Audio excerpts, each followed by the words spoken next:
Look at the heavy processing towers wired into this medical CT scanner. These machines accept raw physical measurements, processing them to generate life-saving imaging. Or step back a few decades to this mission control center, where banks of computing terminals calculated orbital mechanics to guide spacecraft through a vacuum. Down on the street, early computing interfaces like this Citibank automated teller machine automated complex banking ledgers, dispensing cash securely at any hour. Whether calculating an orbit or dispensing a $20 bill, every computer operates on the exact same loop. This flowchart outlines the process. A device accepts raw data as input, processes it according to specific programmed instructions, stores it, and outputs organized, meaningful information. To see how that input-process-output loop actually works in the physical world, we can trace a single keystroke. When a finger presses a key, it sends a tiny electrical pulse racing down a wire. Following that single electrical pulse demystifies the entire system. The hardware and software routing this single input are the exact same mechanics powering everything from a pocket calculator to a massive server farm. Our data's journey starts at an input device. These are the physical tools that translate human actions, a single click, a swift swipe, or a keystroke, into digital signals the machine can read. This schematic breaks down the primary input device, the keyboard. It is divided into specialized zones, from the main alphanumeric keys and numeric keypad to the row of function keys mapped across the top. Once a key is pressed in any of those zones, the resulting digital signal travels away from the peripheral device and heads straight into the computer's core architecture. It arrives at the motherboard. This acts as the central nervous system. It is a large circuit board packed with sockets, expansion slots, and ports that physically link every piece of hardware together. Without this main circuit board, the processor, memory, and input devices would be entirely isolated parts, incapable of exchanging a single byte of data. Routed through the motherboard, our keystroke signal arrives at the central processing unit. The CPU is the actual brain of the machine, where logical decisions and calculations take place. Inside the CPU, the arithmetic logic unit handles math and comparisons, while the control unit fetches instructions and directs traffic.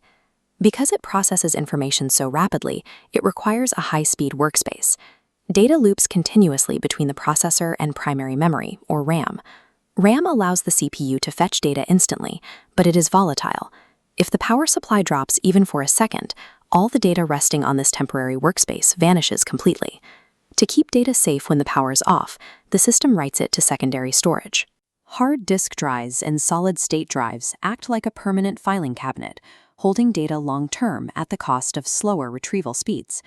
The overall responsiveness of a computer comes down to how well it balances the raw calculation speed of the CPU with the immediate availability of data stored in RAM. Up to this point, we are looking at cold silicon, metal, and electricity. Without instructions to tell these components what to do with our keystroke, the hardware sits idle. That is where software comes in. This stack illustrates the software hierarchy. Physical hardware at the base is managed by system software, like Windows, which coordinates the hardware. Resting on top is application software. These are the tools you interact with, like a web browser, passing your commands down the chain. Once software logic processes our initial input, the result travels back out to an output device, translating the finalized data into a form humans can actually understand, via a monitor or printer. Software provides the necessary logic that transforms simple, invisible electrical impulses into the text, images, and tools we read on a screen. The underlying input, process, output logic hasn't changed, but the hardware executing it has shrunk drastically. First-generation computers relied on enormous racks of fragile, heat-generating vacuum tubes like these. The second generation replaced those tubes with transistors. As seen sitting on this 1942 dime, transistors were a fraction of the size, significantly reducing power consumption and heat. By the fourth generation, engineers condensed entire sprawling circuit boards into a single microprocessor, small enough to fit in the palm of a hand. Today, fifth-generation technologies utilize massively parallel processing and artificial intelligence models to analyze datasets far too complex for traditional programming. Yet, regardless of this power, a computer remains a tool that blindly executes logic. It cannot evaluate the intent or the ethics of the data it processes.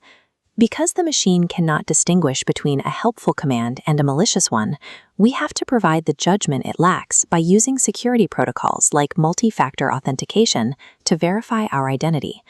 A computer is simply a blank slate.